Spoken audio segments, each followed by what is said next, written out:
ಇದೀಗ ಅಜ್ಜಿ ಮತ್ತೆ ನಿಧಿಯನ್ನ ರೌಡಿಗಳು ಕಟ್ಟಾಕ್ಬಿಟ್ಟಿರ್ತಾರೆ. ಇದೆಲ್ಲವೂ ಕೂಡ ರಮೇಶ್ ಕುತಂತ್ರ. ಆದ್ರೆ ಇಲ್ಲಿ ರಮೇಶ್ಗೆನೆ ಅಂದ್ರೆ ತಿರುಗಿ ಬೀಳಕ್ಕೆ ಮುಂದಾಗಿರುವಂತದ್ದು ಕಾರಣ. ರೌಡಿಗಳನ್ನ ಹೊಡೆದು ಇದೀಗ ನಿಧಿ ಮತ್ತೆ ಅಜ್ಜಿಯನ್ನ ಸಹ ಕಾಪಾಡ್ತಿರುವುದು ಬಹಳಷ್ಟು ಜನರಿಗೂ ಕೂಡ ಖುಷಿ ಆಯ್ತು. ಎಲ್ಲರೂ ಕೂಡ ನೋಡ್ತಾ ಇರಬಹುದು, ತುಂಬಾ ಚೆನ್ನಾಗಿ ಧಾರಾವಾಹಿ ಕೂಡ ಬರ್ತಾ ಇದೆ, ಎಲ್ಲರೂ ಕೂಡ ಇಷ್ಟಪಟ್ಟು ನೋಡ್ತಾ ಇದ್ದಾರೆ.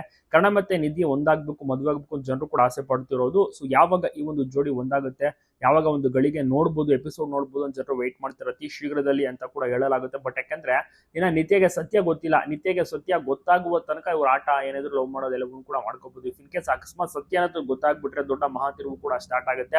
ಆಗ ಜನರಿಗೂ ಕೂಡ ಬಹಳಷ್ಟು ರೀತಿಯಲ್ಲಿ ರೋಚಕವಾಗಿ ಬರೋಕೆ ಸ್ಟಾರ್ಟ್ ಆಗುತ್ತೆ.